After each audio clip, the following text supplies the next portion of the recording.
السلام علیکم ورحمۃ اللہ وبرکاتہ۔ الحمد للہ وحدہ والصلاة والسلام علی من لا نبی بعدہ، اما بعد فاعوذ باللہ من الشیطان الرجیم، بسم اللہ الرحمن الرحیم۔ فلا وربک لا یؤمنون حتی یحکموک فیما شجر بینہم ثم لا یجدوا فی انفسہم حرجا مما قضیت ویسلموا تسلیما۔ وقال تعالی فی موضع آخر: یا ایہا الذین آمنوا اطیعوا اللہ واطیعوا الرسول واولی الامر منکم۔ صدق اللہ العظیم۔ اللہم صلی علی سیدنا محمد وعلی آل سیدنا محمد وبارک وسلم۔ اللہم صلی علی سیدنا محمد وعلی آل سیدنا محمد وبارک وسلم۔ اللہم صلی علی سیدنا محمد وعلی آل سیدنا محمد وبارک وسلم۔ محترم بزرگوں اور دوستوں،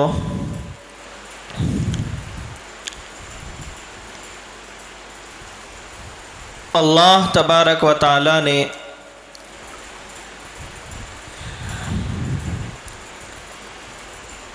قیامت تک آنے والے لوگوں کی کامیابی دین اسلام کے اندر رکھی ہے۔ ہم سب کا ایمان اور عقیدہ یہی ہے کہ اسلام ہی ایک واحد راستہ ہے جس کے ذریعے ہم دنیا میں بھی کامیاب ہوں گے اور آخرت میں بھی کامیاب ہوں گے۔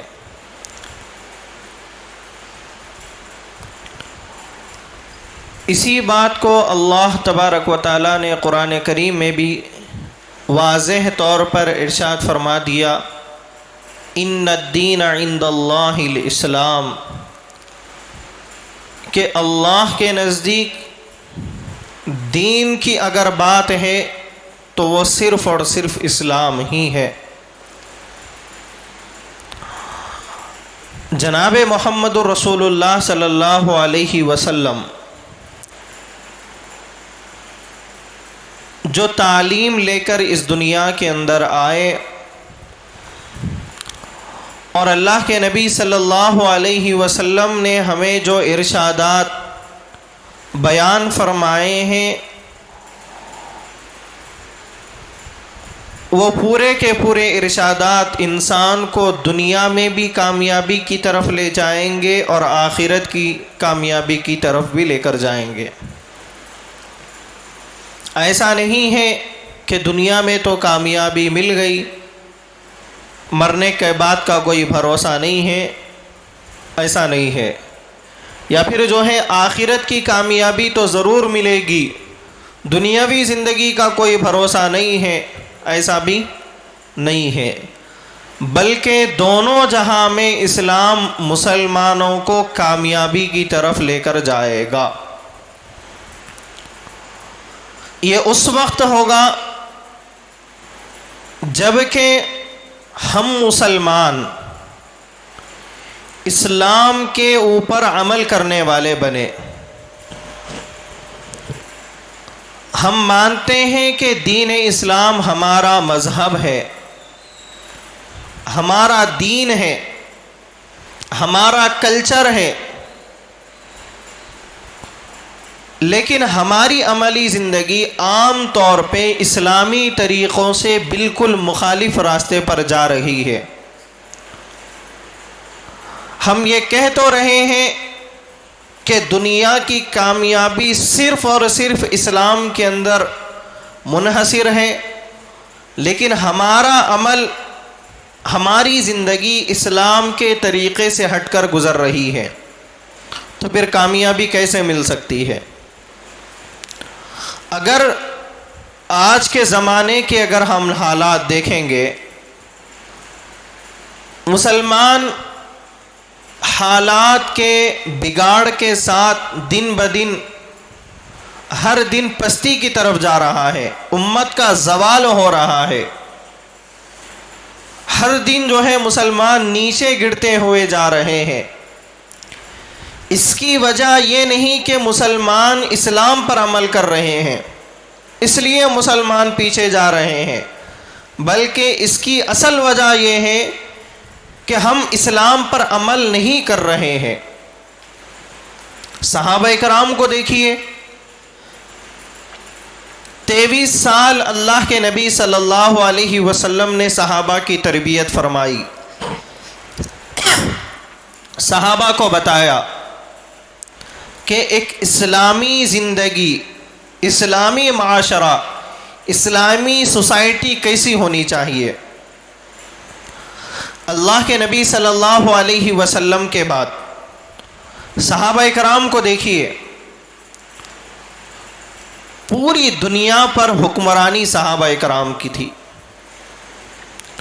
دنیا کی ہر چیز، ہر دولت صحابہ کرام کے قدموں میں پڑی ہوئی تھی۔ ہم بھی مسلمان ہیں، لیکن آج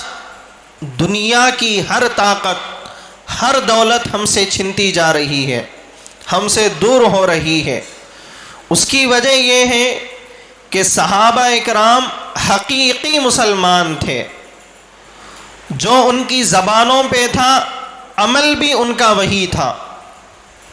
آج ہمارے اندر زبانوں پہ کچھ اور چل رہا ہے، عملی زندگی ہماری کچھ اور راستے پر گزر رہی ہے۔ ہم یہ تو کہہ رہے ہیں لا الہ الا اللہ محمد الرسول اللہ صلی اللہ علیہ وسلم، لیکن جب اس کلمے کے تقاضوں کو پورا کرنے کی نوبت آتی ہے تو ہم پیچھے ہو جاتے ہیں۔ ہم اللہ کو اپنا رب اور سب سے بڑی طاقت، پالنہار، ضرورتوں کو پورا کرنے والا اللہ کو بھی سمجھتے ہیں، پھر کاروبار کو بھی سمجھتے ہیں، اللہ کو بھی مالک سمجھتے ہیں، دکان کو بھی مالک سمجھتے ہیں۔ ہمارا عقیدہ یہ ہے کہ مجھے اللہ کھلا رہے ہیں، پھر دوسری طرف شیطان کی طرف سے ہم یہ دھوکے میں آ رہے ہیں کہ ہمارا کاروبار ہمیں کھلا رہا ہے۔ تو غرض آج امت مسلمہ جن حالات کا شکار ہے وہ اس لیے نہیں ہے کہ امت مسلمہ مسلمان ہے، یہ اس لیے ہے کہ اسلام ہماری زندگیوں میں نہیں ہے۔ اسلام کا مطلب کیا ہے؟ صرف نماز پڑھنا، جبہ پائجامہ پہن لینا یا داڑھی کا رکھ لینا، اپنے گھر کی عورتوں کو برقع پہنا دینا، صرف یہ اسلام نہیں ہے، بلکہ اسلام آپ کی عملی زندگی کے اندر جتنے موڑ آتے ہیں، آپ کاروبار کر رہے ہیں، آپ کسی کے پاس کام کر رہے ہیں، آپ رشتہ داروں کے ساتھ رہتے ہیں، آپ پڑوسیوں کے ساتھ رہتے ہیں، آپ مسلمان بھائیوں کے ساتھ رہتے ہیں، آپ غیر مسلم بھائیوں کے ساتھ رہتے ہیں۔ ان تمام چیزوں میں جو جو مرحلے آئیں گے، ان تمام مرحلوں میں اسلامی زندگی کو اپنانا، اللہ اور اس کے رسول کے بتائے ہوئے طریقے پر چلنا، یہ اسلام ہے۔ جیسا کہ آپ کھانا کھا رہے ہیں، آپ پانی پی رہے ہیں، آپ بستر پہ جا رہے ہیں، آپ بزنس کر رہے ہیں، آپ کپڑے پہن رہے ہیں، آپ رشتہ داروں سے مل رہے ہیں، یہ پوری آپ کی زندگی کی ضروری چیزیں ہیں، لیکن انہی چیزوں میں اللہ اور اس کے رسول کے طریقوں کو شامل کرنا، یہ اسلام ہے۔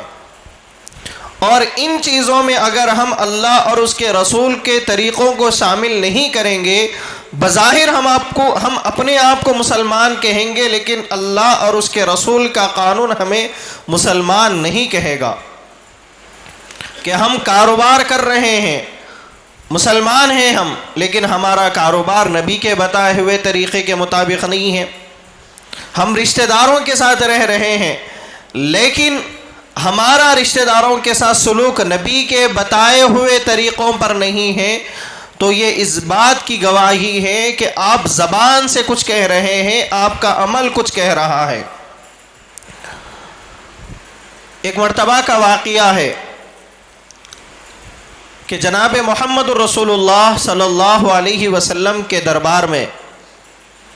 ایک مسلمان اور ایک یہودی کا کیس آیا، اس لیے کہ مسلمانوں کے لیے جج جو ہے، مسلمانوں کے لیے حاکم جو ہے، فیصل،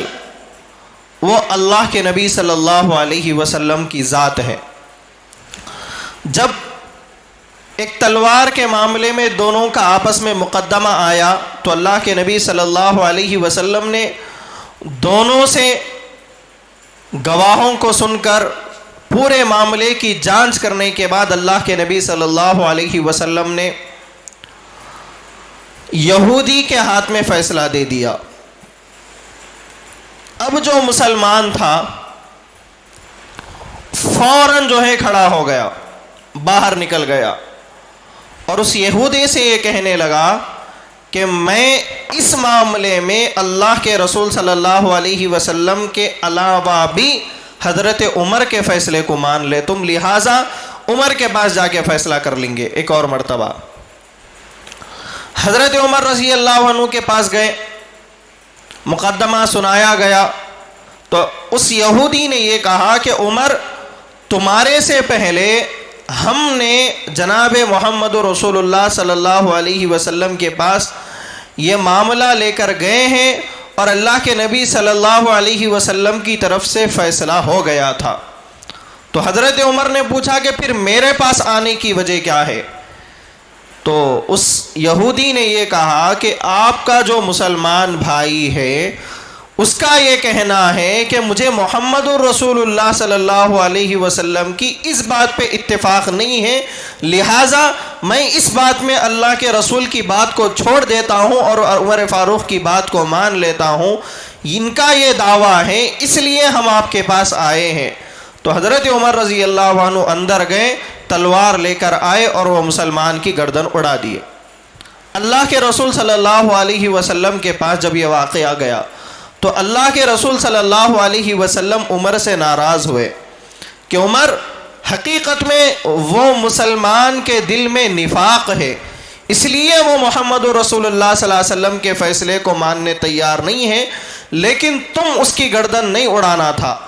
اس پر فوراً اللہ کی طرف سے آیت اتری، فَلَا وَرَبِّكَ لَا يُؤْمِنُونَ حَتَّى يُحَكِّمُوكَ فِي مَا شَجَرَ بَيْنَهُمْ ثُمَّ لَا يَجِدُوا فِي أَنفُسِهِمْ حَرَجًا مِّمَّا قَضَيْتَ وَيُسَلِّمُوا تَسْلِيمًا، کہ اے محمد رسول اللہ، آپ کے رب کی قسم کہ مسلمان اس وقت تک ایمان والے ہو ہی نہیں سکتے جب تک کہ وہ آپ کے فیصلوں کو نہ مان لے، اور آپ کے کیے ہوئے فیصلوں میں رتی برابر بھی اگر وہ اپنے دلوں کے اندر کجی محسوس کریں گے تو ان کا ایمان ان کا اسلام ایمان کی فہرست سے ختم ہو جائے گا۔ اللہ تعالیٰ فوراً فتویٰ دے دیے کہ محمد رسول اللہ صلی اللہ علیہ وسلم کے فیصلوں سے بھاگنے والا، محمد رسول اللہ صلی اللہ علیہ وسلم کے فیصلوں کو نہ ماننے والا، وہ اللہ کے دربار میں منافق ہیں، ایمان والا ہو ہی نہیں سکتا۔ اسی لیے اس کی گردن اڑائی گئی، لہٰذا حضرت عمر کا اس طریقے سے گردن اڑانا صحیح تھا۔ یہ اللہ کی طرف سے محمد رسول اللہ صلی اللہ علیہ وسلم کو فیصلہ سنایا گیا۔ اب دیکھیے، ایک مسلمان پوری زندگی اللہ کے نبی کی اطاعت کرنے والا، صرف ایک فیصلے میں، ایک مرحلے میں اللہ کے رسول صلی اللہ علیہ وسلم کی بات کو چھوڑ کر دوسرے کے پاس جانے پر اللہ تعالیٰ اس کو منافق کہہ رہے ہیں، تو ہم بھی مسلمان ہیں، ہمارے گریبان میں ہم کو بھی منہ ڈال کر دیکھنا چاہیے کہ ہم کتنی باتوں میں اللہ کے رسول کی باتوں پر بھروسہ کرتے ہیں یا نہیں کرتے۔ قرآن میں صاف طور پہ اعلان ہے، یا ایھا الذین آمنو، اے ایمان والو، اطیعوا اللہ و اطیعوا الرسول، اللہ اور اس کے رسول کی اطاعت کرو، وَأُولِي الْأَمْرِ مِنْكُمْ، اور امیر کی اطاعت کرو. فَإِن تَنَازَعْتُمْ فِي شَيْءٍ اگر تمہارے کسی معاملے میں اختلاف ہو جائے پھر اللہ اور اس کے رسول کی طرف لوٹا دو. آپ اس کی تفسیر اٹھا کر دیکھیے. اور اس سے پہلے میں جو سورہ نساء کی آیت پڑھا, آیت نمبر 65 فَلَا وَرَبِّكَ لَا يُؤْمِنُونَ, یہ دونوں آیتوں کی تفسیر اٹھا کر دیکھیے. حضرات مفسرین نے یہ بات لکھی ہے کہ مسلمانوں کی زندگی کے اندر ہم انسان ہیں, بحیثیت انسان ہمارے سے غصہ بھی ہو جاتا ہے, کبھی اونچ نیچ بھی ہو جاتی ہے, کبھی ہم اپنے مسلمان بھائیوں سے کسی معاملے میں لڑائی جھگڑے بھی ہو جاتے ہیں. اور یہ ہونا کوئی بے دینی کی بھی بات نہیں ہے بلکہ انسان کا ایک نیچر ہے, اس کو رکایا نہیں جا سکتا. ہم کبھی ہمارے سگے بھائی سے لڑ لیتے ہیں, کبھی ہمارے کسی رشتہ دار سے ہماری لڑائی ہو جاتی ہے, کبھی ہمارے پڑوسیوں سے ہماری لڑائی ہو جاتی ہے, کبھی شوہر بیوی کی آپس میں لڑائی ہو جاتی ہے. دیکھیے دین اسلام ہر معاملے میں ہم لوگوں کو یہ پیغام دیتا ہے کہ ہر مسئلے میں ہم پہلے حاکم اگر کسی کو مانیں گے وہ اللہ تعالیٰ کی ذات اور محمد رسول اللہ صلی اللہ علیہ وسلم کی ذات ہے. ہمارا کوئی مرحلہ, ہمارا کوئی مسئلہ اللہ اور اس کے رسول سے ہٹ کے کسی دوسرے کے پاس ہرگز نہیں جا سکتا. اگر ہم جائیں گے تو وہ جو آیت میں پڑھا جو حضرت عمر فاروق کی شان میں اتری, جس میں اللہ تعالیٰ یہ بات بتا رہے ہیں کہ نبی کے فیصلے کو چھوڑ دینا, اللہ کے فیصلے کو چھوڑ دینا, یہ اسلام کو, یہ انسان کو نفاق کے درجے تک پہنچا دیتا ہے. مطلب یہ ہے کہ ہماری زندگی کے اندر بہت سارے مسئلے آتے, لیکن ہم ان مسئلوں میں کیا کر رہے ہیں. مثال کے طور پہ کبھی ہمارا بھائی سے لڑائی جھگڑا ہو جاتا, کبھی جو ہے بیوی سے لڑائی جھگڑے ہو جاتے. بحیثیت مسلمان ہم کو ان مرحلوں میں اللہ کی طرف رجوع کرنا چاہیے کہ اللہ کا قرآن اور نبی کی شریعت ہمیں کیا تعلیم دیتی ہے ان معاملات میں. اگر ہم اپنی زندگی کے ہر مسئلے میں پہلے اللہ کا قرآن اور نبی کی زندگی کو ترجیح دیں گے تو ہماری زندگی بھر کے تمام مسئلے حل ہو جائیں گے. آج دیکھیے ہماری قوم کا حال یہ ہے جن کے پاس ایک باضابطہ دستور بنا ہوا ہے, ایک بہترین اللہ تعالیٰ اور رسول اللہ صلی اللہ علیہ وسلم کا ایک قانون ہمیں دیا گیا ہے, لیکن ہم وہ قانونوں کو چھوڑ کر آپسی لڑائیوں میں الجھ کر, آپسی جھگڑوں میں الجھ کر ایسے ویسے راستوں پہ جا رہے ہیں جس کی وجہ سے امت مسلمہ کا بڑا نقصان ہو رہا ہے. خون خرابے ہو رہے ہیں ہماری سوسائٹی میں خاندانی جھگڑوں کو لے کر. آپ مسلمان ہیں, اگر آپ کا کسی سے جھگڑا ہو گیا آپ کسی مفتی کے پاس جائیے, دارالقضاء کو جائیے, آپ وہاں پر مشورہ کیجئے, فتویٰ لیجئے کہ بھائی اس مسئلے میں میرے ساتھ ایسا ظلم ہو رہا ہے, اسلام اس ظلم کے بارے میں کیا حکم دیتا ہے. بیوی ہے, شوہر کا ظلم ہو رہا ہے, بیوی بجائے غیروں کے پاس جانے کے, ادھر ادھر جانے کے, دارالقضاء اگر آئے گی اور دارالقضاء کے مفتیان سے اپنے مسئلے کو دریافت کرے گی تو بجائے امت کے اندر طلاق کا ریشو بڑھنے کے کم ہو جائے گا. ایک زمانہ یہ تھا کہ آج سے 10, 15, 20 سال پہلے کا زمانہ, شوہر بیوی میں جب بھی لڑائی جھگڑے ہوتے تھے تو محلے کے ذمہ دار اس کو حل کرتے تھے, اور محلے کے ذمہ داروں سے بھی اگر وہ مسئلہ حل نہیں ہوا تو دارالقضاء کو جاتے تھے لوگ, دارالافتاء کو جاتے تھے, وہاں پر ان کی کاؤنسلنگ ہوتی تھی جس کی وجہ سے شوہر بیوی میں طلاق نہیں ہوتا تھا. لیکن آج کیا ہو رہا, ہر چھوٹے بڑے مسئلے میں دارالقضاء نہیں جانے کی وجہ سے, دارالافتاء نہیں جانے کی وجہ سے مسلمانوں کے اندر طلاق کا ریشو بہت زیادہ بڑھ رہا ہے. ہم کئی واقعات ایسے دیکھے ہیں کہ بالکل خاندان دو ٹوٹنے کے اوپر کھڑے ہوئے تھے, شوہر بیوی بالکل الگ ہونے تیار ہو گئے تھے کہ شوہر کے بیوی کے گھر سے گاڑی بھی آ گئی تھی سامان واپس لے کے جانے کے لیے, لیکن تھوڑی دیر جب شوہر بیوی کو بٹھا کر سمجھایا گیا, اسلامی طریقہ بتایا گیا تو ٹوٹنے والے کئی رشتے جو ہے جڑ گئے.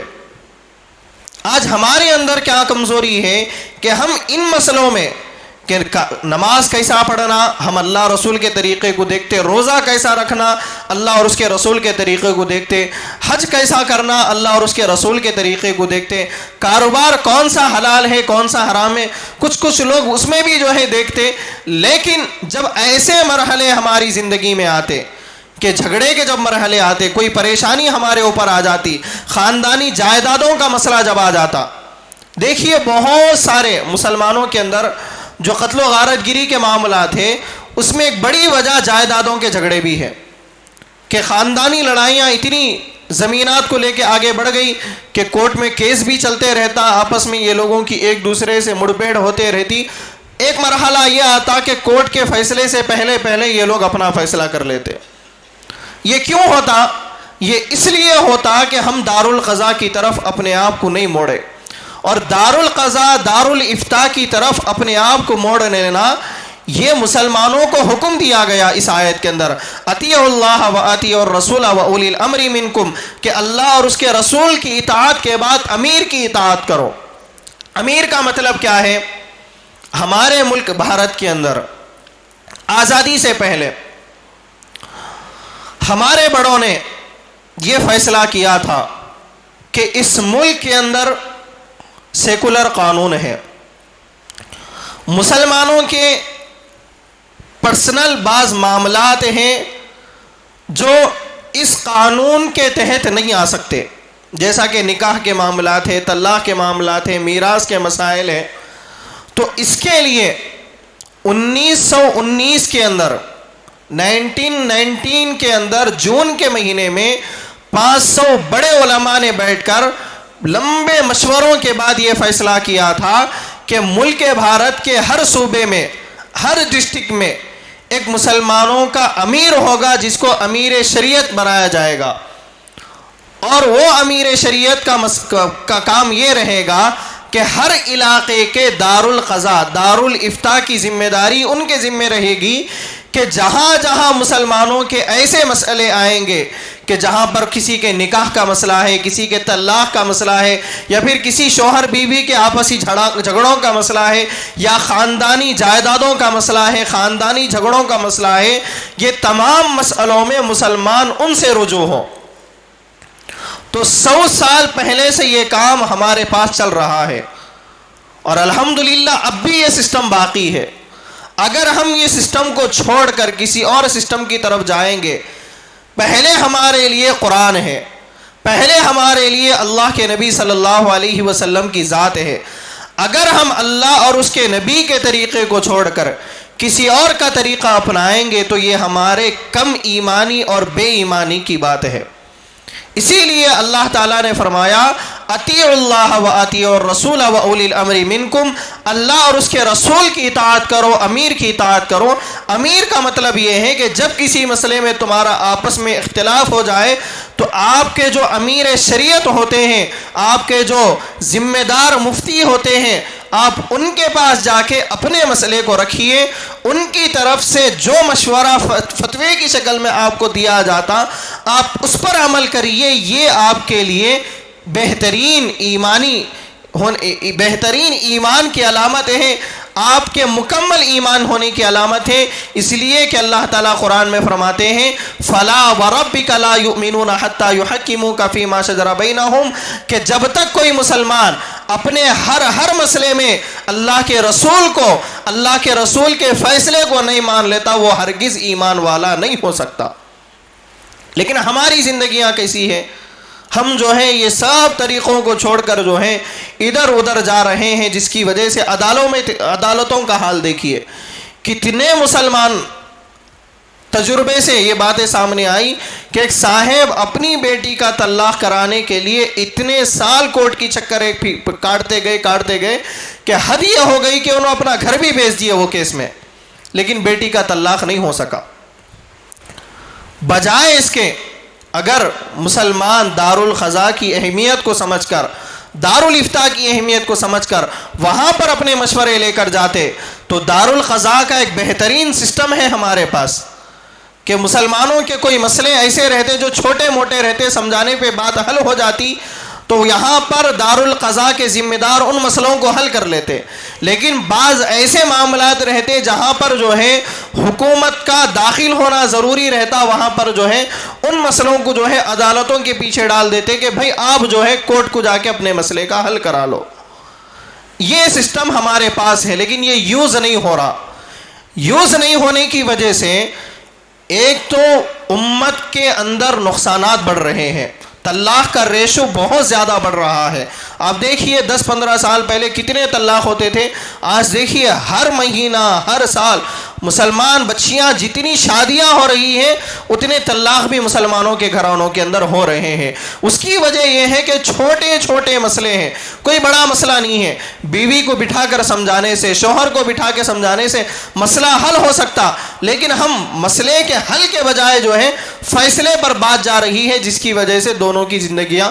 برباد ہو رہی ہے۔ کتنے گھروں کے اندر خاندانی جھگڑے بنے ہوئے ہیں، اور ان جھگڑوں کے حل نہ ہونے کی وجہ سے مسلمانوں کے اندر آپس میں ایک دوسرے کے قتل و غارت گری کے واقعات آ رہے ہیں۔ اس کی بھی وجہ یہی ہے کہ ہم دارالافتاء کی اہمیت کو بھلا دیے، دارالقضاء کی اہمیت کو بھلا دیے۔ اگر ہم وہاں پر دونوں فریق جاتے اور وہاں کے مفتیوں کے اوپر اپنے مسائل کو پیش کرتے کہ بھائی اس کے بعد اللہ کا قرآن اور نبی کا جو فیصلہ رہیں گا، ہم وہ فیصلے کو دونوں فریق سر آنکھوں پر قبول کر لیں گے، تو دیکھیے جب ایسے مسئلے آئیں گے تو دونوں فریق جب دارالافتاء آئیں گے، علماء کی رہبری میں مسئلے لے کر جائیں گے، تو امت کے اندر جو ہے امت کے اندر اختلافات، آپس میں خون خرابے، بربادی کی پوری وجوہات جو ہے ختم ہو جاتی۔ حالانکہ چند سالوں پہلے اس ملک کے دشمنوں نے دارالافتاء پر حکومت کی طرف سے مطالبہ بھی کیا تھا کہ مسلمانوں کے اندر سے یہ فتویٰ دینے کا جو سسٹم ہے اس کو ختم کر دیا جائے۔ تو ہمارے ملک کی سپریم کورٹ نے یہ فیصلہ دیا تھا کہ اس کا رہنا ہمارے لیے بہت فائدہ مند ہے، اس کے وجہ سے مسلمانوں کے بڑے بڑے مسئلے حل ہو رہے ہیں۔ لہٰذا ہم اپنی ضروریات زندگی کے اندر جو مرحلے آتے ہیں، کبھی کسی سے جھگڑا ہو جاتا ہے، کبھی خاندان میں آپس میں جائیداد کے اختلافات ہو جاتے ہیں، کبھی اور کوئی مسئلے ہمارے پاس آتے ہیں، بجائے ہم فوراً عدالتوں کی طرف رجوع ہونے کے پہلے علاقے کے دارالافتاء کو آپ جائیے، دارالقضاء میں جا کر اپنے مسئلے کو رکھیے۔ اگر کوئی مسئلہ ایسا ہے کہ یہاں پر حل نہیں ہوتا، کہ آپ پہلے اللہ اور اس کے رسول کے قانون کو آگے رکھیے، اس کے باوجود بھی مسئلہ حل نہیں ہوتا، وہ الگ بات ہے کہ اگر دونوں فریق میں سے کوئی ایک ضدی ہے جو قرآن کے پیغام کو نہیں مانتا تو اس کے لیے عدالت کو جانا پڑتا ہے، وہ اگر مسئلہ ہے تو الگ بات ہے۔ لیکن ہم مسلمان ہیں، مسلمانوں کی اکثریت قرآن کو ماننے والی ہے، نبی کے طریقوں کو ماننے والے ہیں، لیکن ہماری یہ کمزوری ہے، ہماری یہ کوتاہی ہے، ہم اس کو سستی کے اندر ڈال دیے کہ کہاں مفتی صاحب کے پاس جا کے یہ پورا مسئلہ بیان کریں۔ میرے دوستو، آپ جب دارالافتاء کو آئیں گے، نہ آپ کو کیس پہ پیسہ خرچہ کرنے کی ضرورت پڑتی، نہ آپ کو بار بار جو ہے پیشیوں کو پھرنے کی ضرورت پڑتی، چند مہینوں کے اندر جو ہے اللہ کے قرآن اور نبی کے طریقے کے مطابق صاف و شفاف حلال مسئلہ آپ کو بتایا جاتا۔ دیکھیے، مسئلہ بہت امت کی بربادی کے بہت سارے مسائل ہیں، ان میں سے ایک مسئلہ یہ بھی ہے کہ مسلمان کروڑوں روپے اپنے جائیدادوں کی وجہ سے جو ہے وکیلوں کو رشوت دے کر اپنا کیس لڑا رہے ہیں۔ وجہ کیا ہے کہ بھائی یہ میرا حق میرے کو مل جانا، بجائے اس کے کہ آپ عدالت کو خدا بنانے کے، بجائے آپ وکیل کو خدا بنانے کے اللہ اور اس کے رسول کی طرف آ جاتے تو آپ کی دنیا بھی بچ جاتی، آخرت بھی بچ جاتی۔ اگر خدا نہ خواستہ ہماری اس بات کو سننے والوں میں کوئی ایسا مسلمان ہے جو یہ سمجھ رہا ہے کہ نہیں بھائی مجھے اللہ کے قانون کی ضرورت نہیں ہے، مجھے نبی کے طریقے کی ضرورت نہیں ہے، تو وہ اپنے ایمان کی خیر منائیں، اس لیے کہ مفسرین اکرام نے جس مسلمان کو حضرت عمر نے قتل کیا تھا، شہید کیا تھا، حضرت عمر نے جس کی گردن اڑائی تھی، حضرت عمر کے قتل ہوئے، ہاتھوں سے قتل ہونے والے اس مسلمان کو پورے مفسرین نے منافق کا درجہ دیا ہے۔ کہا یہ ہے کہ آپ زندگی کے ہر مسئلے میں اللہ کے نبی کی بات کو مانتے ہیں، لیکن کوئی ایک مسئلہ ایسا آ جائے جہاں پر آپ اللہ کے نبی کی بات کو نہیں مانتے، تب بھی آپ اللہ کے دربار میں مجرم ہی ہیں، منافق ہی ہیں۔ اس لیے اگر ہم نفاق سے بچنا چاہتے ہیں، ہم یہ چاہتے ہیں کہ ہماری زندگی نفاق کے بغیر پکے ایمانی راستے پر گزرے، تو سب سے پہلے ضروری ہے کہ ہم ہر مسئلے میں، ہمارے کاروبار میں، ہماری معاشرت میں، ہماری سیاست میں، ہماری سوسائٹی میں ہونے والے جتنے مسئلے ہیں، سب میں